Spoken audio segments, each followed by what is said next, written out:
Good morning, esteemed viewers. We are back again with your amazing program dubbed Issues on Nation Building that comes your way on Fine TV Gambia, here on Levy Point.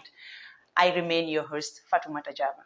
The just concluded University of the Gambia Students' Union election was the topic of discourse on within and outside the UTG campus. As the saying goes, many are called but few are chosen. 3 candidates contested for the portfolio of presidency. After going for a second round voting, this gentleman here was chosen by the UTG students as their president-elect. I will first allow him to introduce himself before we get with the interview proper.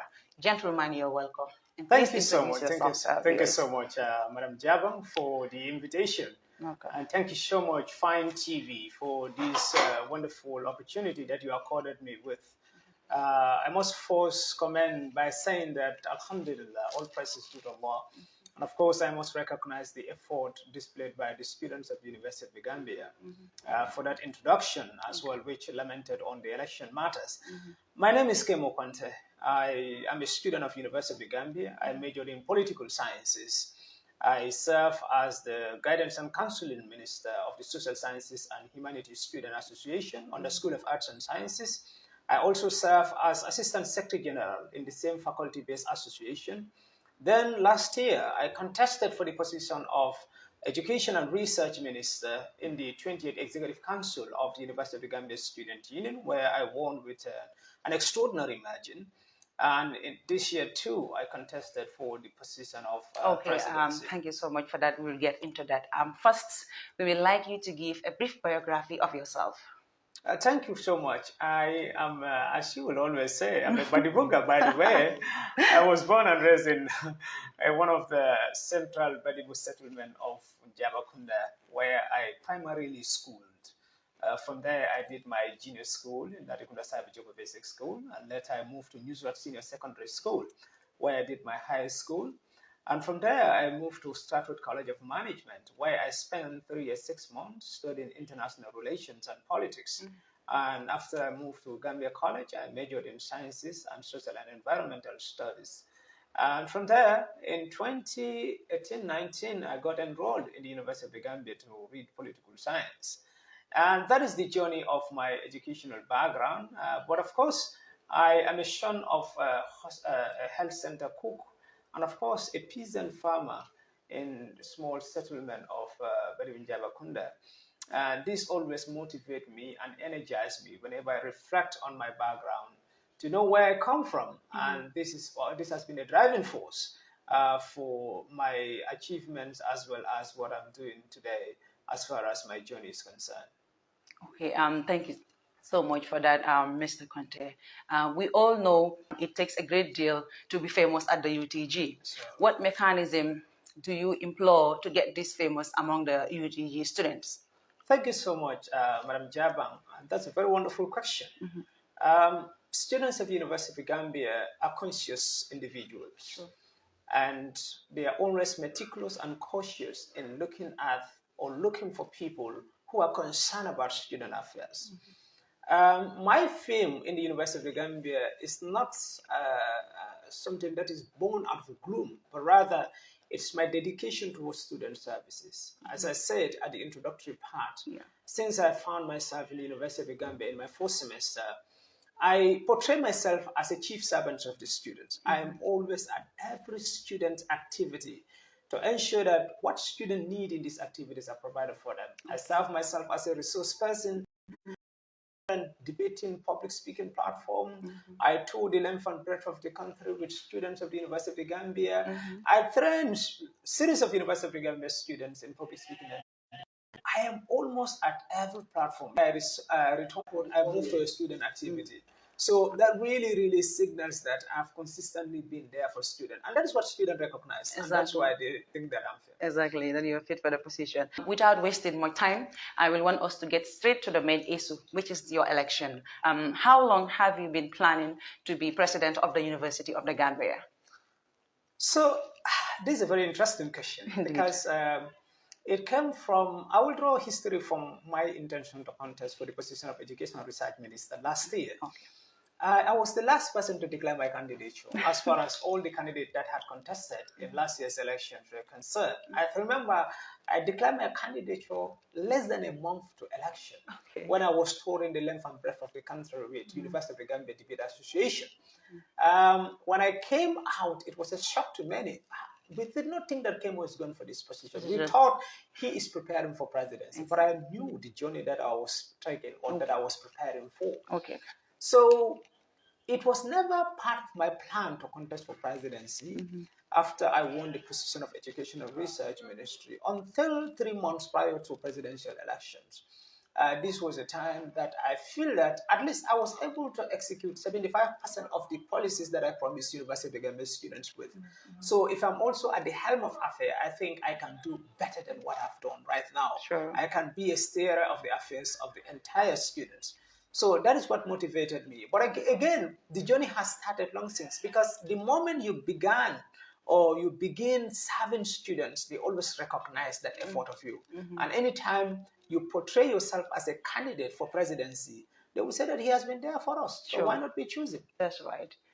Thank you so much for that, Mr. Conteh. My other question is, we understand that you belong to a team at the university during your nomination and campaign period. Now, can you tell us the name of this team and why do you think it is important to be in this kind of team during elections? So it is referred to as the Solutionist Salvation Political Camp. It's a coalition. It's an amalgamation of Solutionist Political Camp and that of the Salvation Political Camp that come together to form a merger or a united front in order to overshadow the existing political dominance of alliance back in 2020 towards 2021. And we successfully did that. But one admirable thing about this political camp is that it's our democratic nature. We are a political camp that believe in liberal ideas. That is, we allow people to think of their own. We allow people to decide on their own. And that is why every move that this camp has taken has always been anchored on the democratic principles. You remember, we open up our applications for students to apply the position they want to vie for under the Solutionist Salvation Coalition. We conducted interview for this, and then we selected prominent ones or those that we believe that are competent and they can steer the affairs of the student. And that's what we did. So due to our democratic nature and our liberal perspective of issues within the university framework and our belief in agenda that we share, that is the student interest, and sustaining that agenda, I think we are the fitting team that someone can associate himself with. Okay, that's great, Mr. Conteh. Now, my other question is, what is your impression with the electoral process of the UTG? We had extraordinary electoral system this year, which has never existed before. I should give you a background of history towards this. In 2017, before I became a student of University of the Gambia, on behalf of the Legacy Election Observation Mission, I serve as the chief political analyst for the entire election observation mission. This was election which was contested between Alpha MK Law and that of Modumbo. In 2018, I came as the chief of observer on behalf of the Legacy Election Observation Mission. And after I came to university in 2019, I've been observing, but elections were based on simple majority. If you win with even, if you ahead of your opponent for one vote, you are declared a winner. But in our case, it's extraordinary. It's a different case. You need to have an absolute majority before you can preside over the affairs of the student. And that is why, upon having 3 contenders in the election, myself, Mr. Diba, as well as Mr. Jubate, eventually, none of us could strike the 50% close one. We had to go in for this. So that made this year's election very special and very extraordinary, and eventually emerged as the winner. My other question is, when the first voting was done, you led by 40%, but doesn't achieve the 50%, and you had to go for a second round with your opponent. How do you feel? So I led by 47.2% of the vote. And my opponent was 33% of the vote. When you see, percentage is like a GPA in terms of percentage increase. I remember when we counted, we know the result for some schools like GTTI as well as medical school, because my opponent was ahead of me in medical school, 22 vote difference. The gap that I opened at that time was not big, but the percentage was increasing exponentially. But when we came to the law school, which my opponent is from, and I found that he's ahead of me with a different margin of more than 100 votes. That created a problem for me because I was thinking now, BPA 1, that is polling station 1 in BPA and polling station 2, whether I will be able to create that margin that will overshadow the gap that has already been created. And when I look at the margin there, I say, oh, the margin is good. But you see, as we are going harder or higher in terms of percentage, I think the increment will be minimal. So I was worried about what would happen. Is there a possibility for the second round? So I was now hoping about my own domain, that is Brikama. So eventually I found that the gap that I created in Brikama was good, but yet the percentage was not going anywhere. So I said 47%. So I said now we have to go in for the second round. But now, going in for the second round, the point is Mr. Jabati, who is from the same school with me, is the independent candidate, and who got 17% of the vote, is from the same school with me. We all major in political sciences. So I was having this conviction that, given the fact that Mr. Jabati might have taken much of the vote that should have been belonged to me. So I think if he's out of the race for the second round, then most of those votes will be transposed to me. So now I have the feeling that, yes, there's a high probability that for me to secure most of the percentage that Jabate carried, then my opponent, Mr. Dibatu, carried. So that was the optimism. And eventually, that is how we also re-strategize as politicians. That is how we re-strategize to ensure that most of these votes now come back to me. And that is what was reflected in Brikama, especially in polling station 1 of Brikama. You could see a margin of more than 200 plus vote difference between me and my opponent. And I also managed to secure some of the vote that Mr. Jabati got at GTTI and add that to myself. Although the difference or the margin in medical school continued to widen, I suffered a bit electorally. Yes. Thank you so much for that, Mr. Conteh. Now that you were elected, what will be your first mission in office? Thank you so much. As politicians, especially African politicians, normally our feeling is whenever we come to office, we have to bring our new policies first and discard all the existing policies that are not even completed by the outgoing executives. That is not how I am thinking as a student of University of Gambia. I understand that currently, because I'm serving in the current executive council, I understand that there are policies that have started but they are yet to be completed. What we do right now is to expedite in order was to improve and then make sure that we add some substance into the existing policies so that they can have that durability and then they can also achieve their ends at the end of the day. And I understand that as a member of the current council, the Lagabin-led council, we have a policy that is on pipeline. The policies that has to do with the establishment of the Alumni Association. Alumni is the university products that are all over the world and they can contribute meaningfully towards the university's development. So right now the concept note has been drawn and then most of the groundwork has been done. So what I'm going to do is to ensure that I fast track or expedite the formal establishment of this Alumni Association. So that the alumni of the University of Gambia can now impact the life of the students of the University of Gambia by providing guidance and counseling as well as helping them financially to be able to cater for the tuition fee of students that are suffering. And they can also connect us to the rest of the world. Not only that, but of course we have a policy on ID card production. We'll get to that. We'll come to that. Thank you so much for that, Mr. Conteh. My other question is, are you happy with the way the UTG students are using the college facilities? If no, what do you think the management should do to try to remedy this situation? So right now, the biggest panacea or the solution to this problem is to have the Faraba campus completed so that we can move there. Remember, the Brikama has been a headache, not only on the management, but the entire leadership of the Student Union, and not only the 20th Executive Council, but even the 19th Executive Council of the University of Gambia Student Union. The problem with Brikama premise is there is no major center around Brikama where we can transfer some of our classes to, apart from taking it to Faraba. Unlike BPA, we were able to get the Ibijan Theater, we were able to get the Sindao School, we were able to get the GTMI and other places. Such strategies were explored around Brikama where we could not have any other places. So the major solution to the existing problem is to transfer completely to Farada. And that is why after the Vice Chancellor called me to congratulate me, the following day I met him. We had a discussion around that because I don't have to wait until I got officially handed over by the 20th Executive Council to start my work. I start my work now. We, for a short-term plan, will continue to strengthen our relationship with the Gambia College to ensure that the classes that are allocated to us, the existing agreement is protected and implemented to the latter. The problem with Gambia College is not about the administration and University of Gambia administration. It's about people who put the law into their own hands. They will come to classes and find the university student there or university lecturers and tell them to come out when they don't have the power to do that. Because the agreement is between the management of the UTG and the college management. Exactly. So that we will further engage the college. The existing classes that are allocated us, because currently everybody's having their classes smoothly on the campus.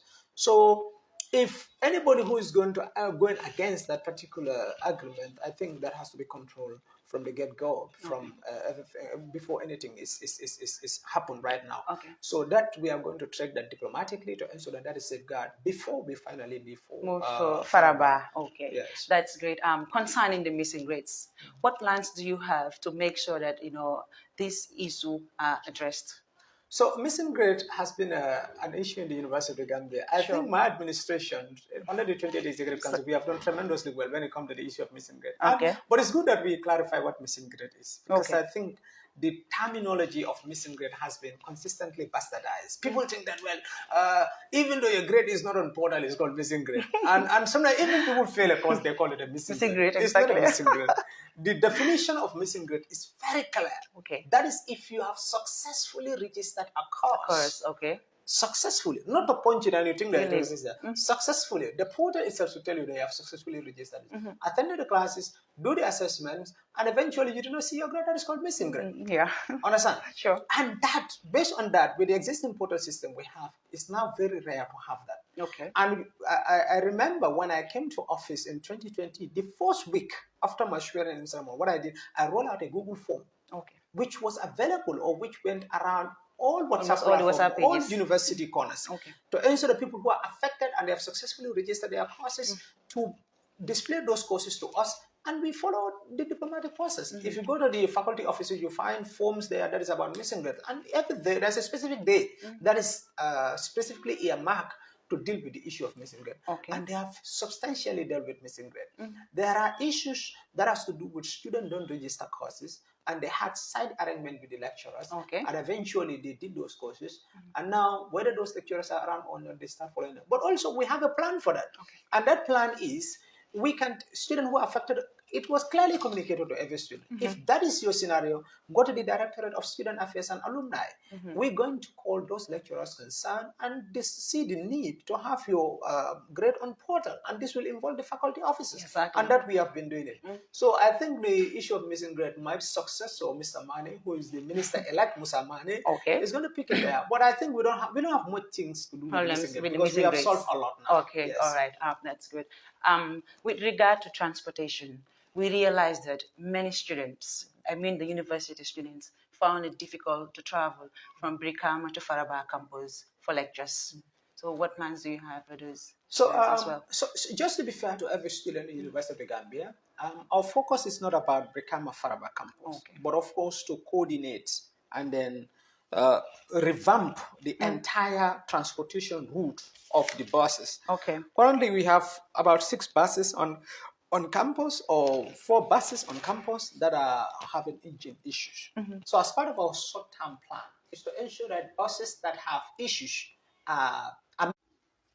Mr. Conteh, with regards to transportation, we realized that many students found it difficult to travel from Brikama to Faraba campus for lectures. Thank you so much. Like I said, our focus is not about, or it's not only about Brikama Faraba transportation, but rather, to be fair to all students of the University of the Gambia, every one of us have rights to proper transportation. And now our focus is to redirect and re-coordinate and revitalize the transportation route of our buses. But how do we do that? We have to increase the quantity of buses. And right now also we have buses on campus that are having engine issues. We will discuss with the management to ensure that those vehicles or those buses that have problems are maintained, so that not only will we have vehicles flying Brikama Faraba, but of course Brikama Kanifing as well as Banjul. So our plan is to ensure that the fleets that are currently having engine problems maintenance as soon as possible. We have buses on campus. Sure. They are just having engine issues. And that's what we must address right now. Before we think of taking 3 million, 6 million, or 9 million to purchase new buses, which procurements and other things will take time. At this point in time, our main focus is to ensure that those buses are maintenance and then they are in service so that they can address the issue of transportation. That's fine. Thank you so much for that. This question is a general question. That is, what is your view on the educational system of the Gambia? I think our education system is problematic. Okay. It's a reflection of the colonialist model, and this started from the get-go. That is from our primary educations to secondary and higher education system. If you look at education system, it's not evolving to meet the current demands of our generation. And this is why sometimes we find our education to be obsolete, useless to the current status quo. We're talking about STEM, science and other things at the higher education. Sure, but then are we concentrating, or are we serious about some of these things at the primary level, the basic level, to ensure that young people acquainted themselves with these skills before they get to a certain level? Exactly. That is what is important. And we must be able to, we have to be liberal with our education system. We should allow people to think. Not only that, but we should be innovative and bring in issues that are in line with the changes of our society, the evolution that is taking place within our society. And that is going to make our education system fitting for our societal needs and aspirations. But unfortunately, until today, when you go to our primary schools, you look at the books they are reading, you look at some of the things that they are doing there, you tend to question yourself, how are we going to compete with advanced world? How are we going to compete with other countries that are now diversifying their education system, bringing in new things that are current to their societies and that addresses their society? And I think that is what the curriculum department of the Ministry of Basic and Secondary Education, including other relevant stakeholders like higher education, research, and science and technology, should revisit to ensure that our education system addresses our needs and aspirations. Okay. I will drag you back to the campaign period. Yes. What are some of the difficulties you faced during your campaign period? So I keep telling people that even though I'm not new in the campaign of the University of the Gambia student politics, but I consistently tell people that the University of the Gambia politics is more difficult than national politics. Yeah. And what makes it more difficult than national politics is, in national politics, you are dealing with everybody, regardless of their status of education.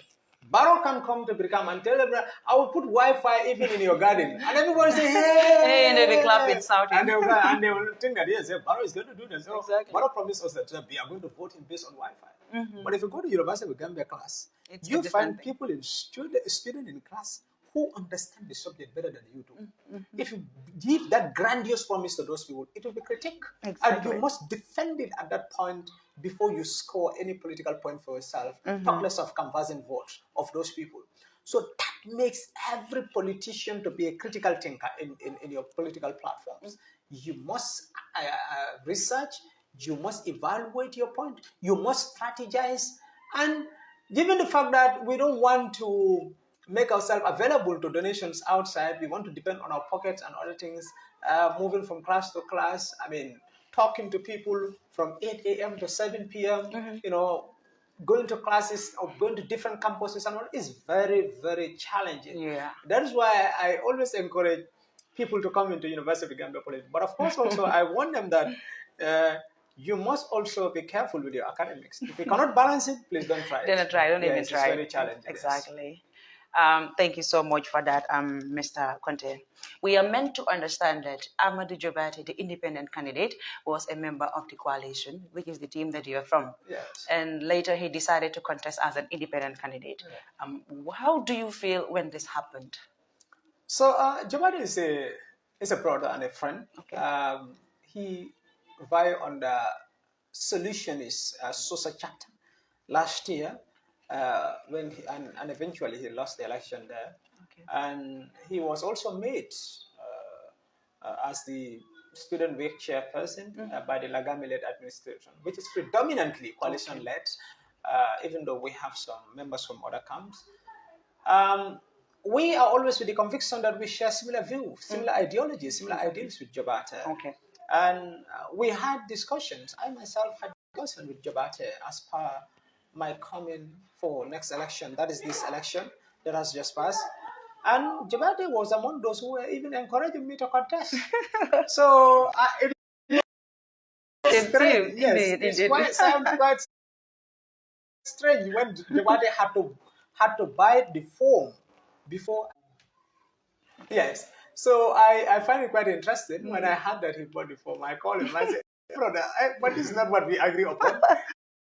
He said, no. We all have similar interests. We all want to. Hence, it is our philosophy, our desire, our mission to serve the people. Then nobody should discourage you based on that. Sure. Yes, the platform is free. Let's all test our skills and our strategies in the free market of ideas. And let's see whose idea is going to be bought by the student. And eventually, he tried. Because he was able to pull 17% of the vote, which is a good number as an independent candidate. So I really, really appreciate that. And I really appreciate that also he took part in the democratic exercise. Sure. Yes, but there is nothing odd. There is nothing in terms of disagreement or problem that we had with Amadou. Still, our relationship is cordial. In fact, after the first round, I went to his office. I went to his shop.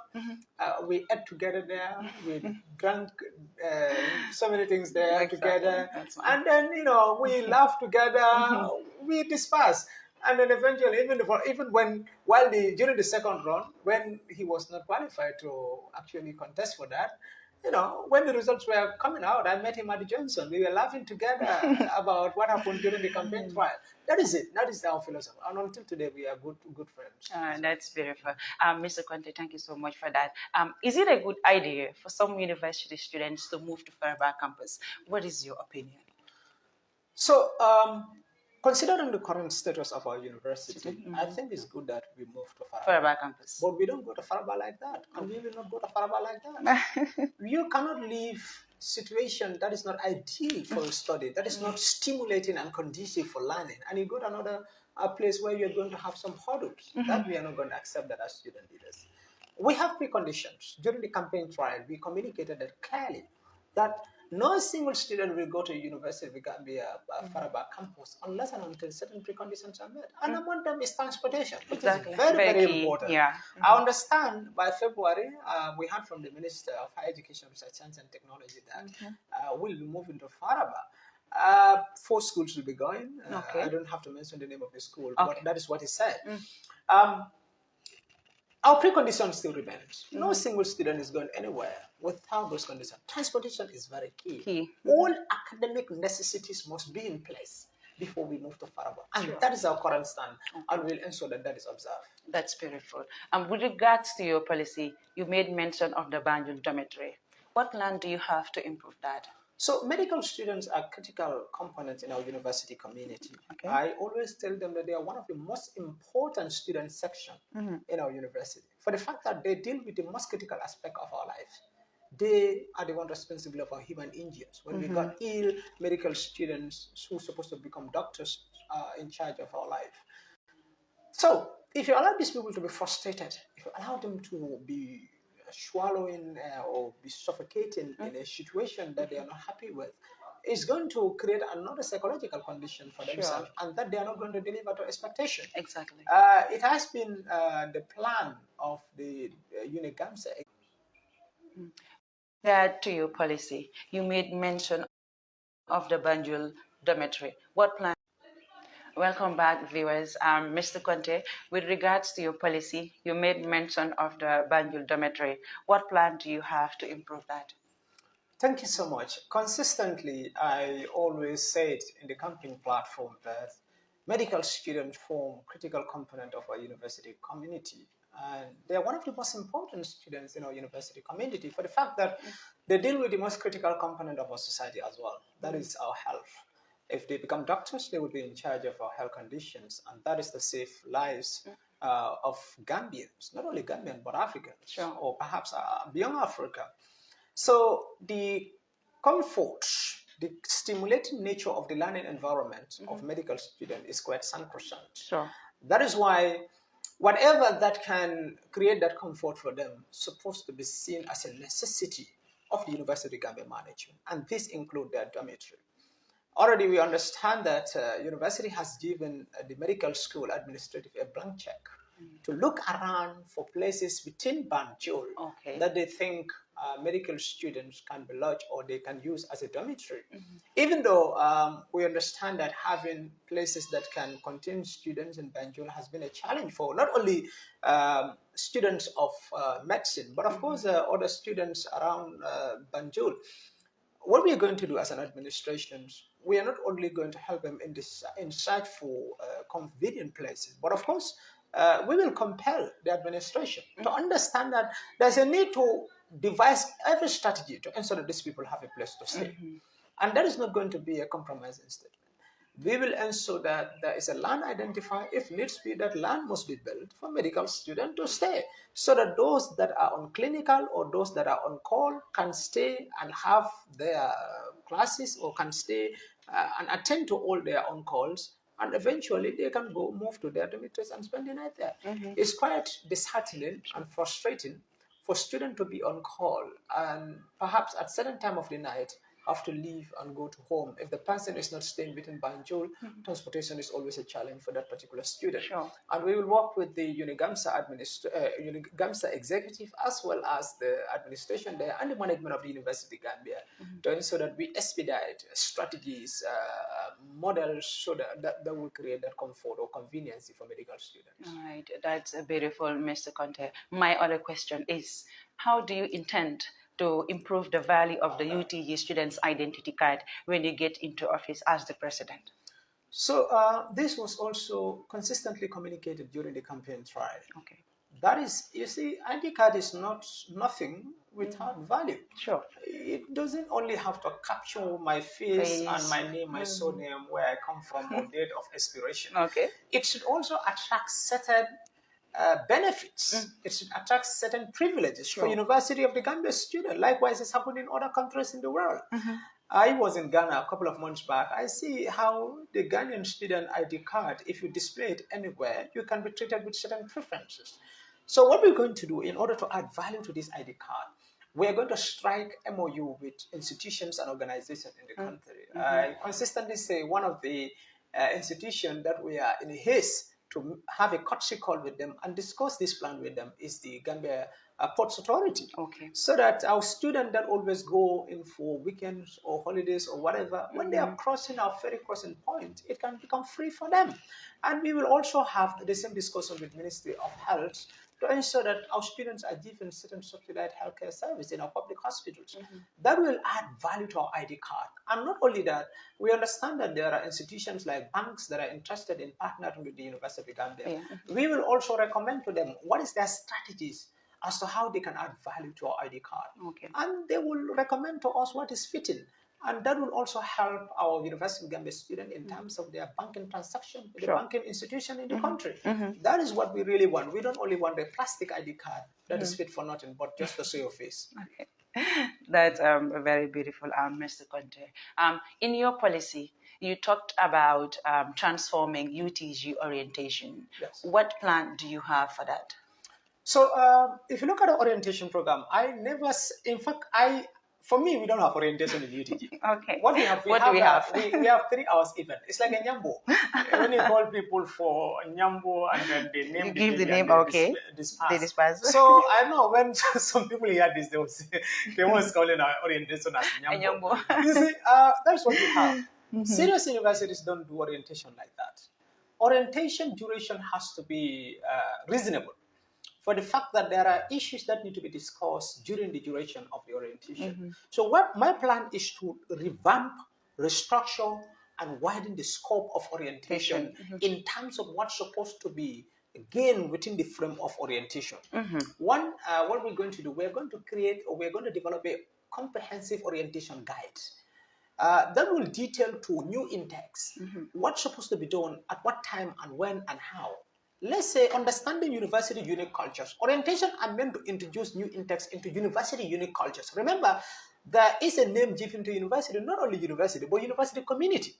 So it's not just a mere household or school, but it's an entire community of its own.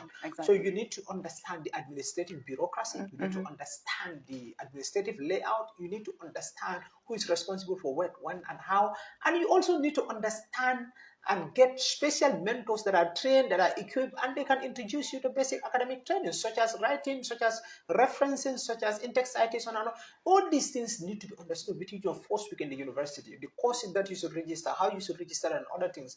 Not to have random mentors out there who perhaps might have ulterior motive in terms of mentoring you, but we want to have a trained, well-qualified mentors who will involve members of the faculty staff. Not only that, but of course the other expertise or ex-students that can be part of the that can come on board to assist students in that regard, and that requires a duration. It's not within 3 hours or 2 hours. That it goes beyond that. So that is why we want to revamp, because we don't want in the middle of the semester, student will be texting you by telling you that I registered this course, but it's not my major. It belongs to these other things and other things. And so we feel that our university orientations are insufficient and need to be expanded so that students can see the need. Exactly. This other question has to do with partnership. Do you have any plan with other universities? You know, a plan that that the university will have a link with other universities outside the Gambia. Yes, I have a plan.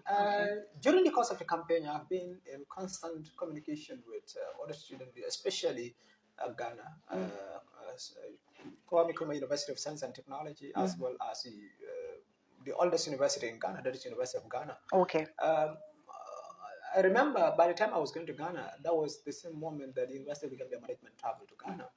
And I understand that currently they are working on an MOU between the University of Ghana and then the University of Ghana. This is not only to create an MOU that will benefit the university management, but of course also create an opportunity that would facilitate exchange program for students of the University of Gambia, so that there are new things, there are evolving matters or evolving disciplines in other universities that we don't have in our university. So our students will be opportune to go to other parts of the world and then learn certain things and come and teach us in our own university. That is what we should promote. You see, university, the reason why they call it university is universal knowledge. Okay. The understanding of the knowledge university doesn't stop at one geographical entity. So we need to explore opportunities that are around the world. So there's a need to partner. And we understand as student leaders, we don't have power to enter into MOU with university. But we can partner with our comrade, our colleagues or other student leaders in those universities to persuade our university management to see the need to have those MOUs so that students can benefit from those MOUs. And that is a plan that I have in my pipeline. And I work with the University of the Gambia Relations Department that is in charge of the partnerships between the University of the Gambia and other institutions to sort of expedite that process as well, so the student can see the need. Very well. Now that the election is over, do you have any intention to work with the ones that you have contested with the same portfolio? So I remember this question was supposed to be yesterday. So I thank and commend each and every student who come out to offer yourself as a candidate. Remember, I told you it's not easy. Sure. As President Barrow will say, it's not easy like that. Like that. to offer yourself as a candidate in the University of Gambia. And the bravery and the sacrifice that you will take to offer yourself as a candidate is what commended, to be honest with you. You have to sacrifice your grade, you have to sacrifice your GPA, you have to sacrifice your time, you have to sacrifice your classes, you have to sacrifice so many things. Exactly. And at the end of the day, there's no salary located for you. So this is a great step that anybody who has taken a step towards. And I also understand that anybody who takes this journey does not come open hand. You have something in your pocket that you want to offer to students. Exactly. And that is what students are going to buy from you in order to have you in position. So that means nobody will be seen as an enemy who is coming to offer himself as a candidate in the University of Gambia student politics. Thus, they all want to offer something. Sure. So there's a need to attract that talent, those beautiful policies, those beautiful understandings, so that you can also improve your own policies as an elected leader. I'm one of the candidates last year who brought his immediate opponent as his immediate deputy. I contested in the position of Education Research Ministry with my brother and a comrade, Mr. Buba Positive Gate. Okay. After he lost to me, without hesitation, I brought him as my deputy. That's Even fine. though it doesn't happen to other council or other student leadership.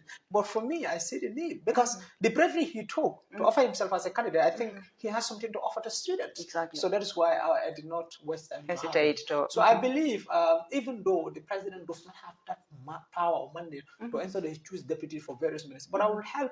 I will try and do my best to ensure that I persuade them so that they can have those individuals as their deputies in their respective ministries. And even though they cannot be in the deputies, but I will ensure that they're in the council, either in a committee stage or any relevant position, they can help. That's beautiful. My other question is, what advice do you have for the young people, especially those going to school? Anytime this question is posed, I reflect on history. Okay. I hail from North Bank settlement of Njabakunda.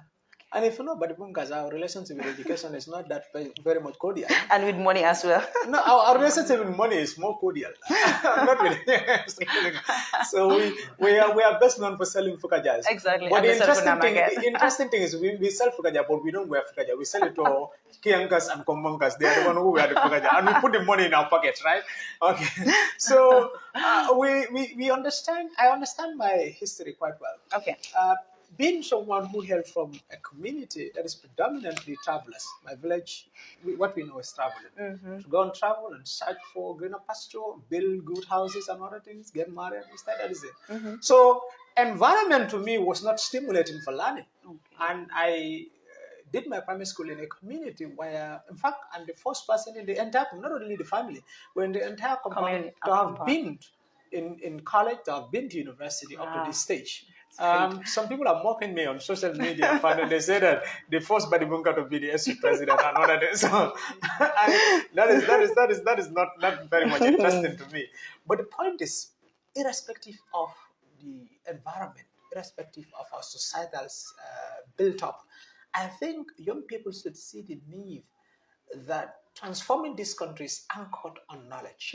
We first need to understand our society. We first need to see the need to educate ourselves. And not only can we do this thing alone, but I think authorities' intervention is needed here. Exactly. Let's invest in young people. Young people we are the future leaders. Exactly. So when we play with young people, we are playing with our own future. Exactly. Because if young people are not better educated, they are not given better opportunities, of course, at the end of the day, there will be... there'll be no future for that particular country. And that country will be in shambles. Exactly. Okay? And we do not want that. So, but young people must also show seriousness towards making this country better. I think we can do that by taking our education seriously, by disciplining ourselves, not only waiting elders to tell you that this is what you should do, we have to be disciplined because it's the bedrock for our success. Sure. So I think we need to do that. Okay. Thank you so much for that, Mr. Conteh. What will be your final message to our viewers, most especially to the university students? Thank you so much. I must have a final message for Fine TV first. I think I appreciate that. Fine TV is the first TV, the online TV, just to correct that, the first online TV to have me contacted in order for me to share my perspective with them as far as this election is concerned. And I think that also goes a long way in understanding that, well, you are not only to entertain, but of course inform the populace well. So I will encourage you to keep it up and of course work on your viewership so that people can know within the country and outside the country what you are doing. Exactly. Now, the second thing that I will say, especially to my colleagues in the University of Gambia or comrades, you see, during the campaign trial, I consistently said this, as student leaders, we cannot do it all alone. Sure. And as students, they cannot do it all alone. Yeah. So the mantra, what we are asking for is let's do it together. And for us to do it together, all hands must be on deck. Sure. To ensure that our leaders, of course, we elected them, but we have to assist them in terms of executing their policies.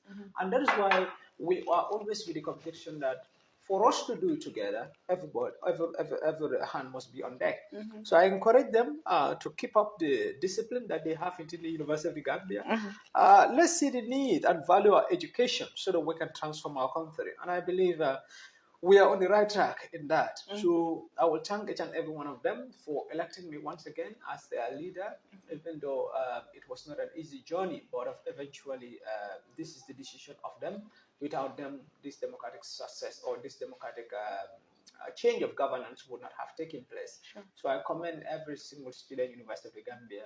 And I commend you as well. Thank you so much. Since you're a student as well. Viewers, that does it to the tail end of the program. Till we come your way next time. I was your host, Fatima Jabang. Thank you.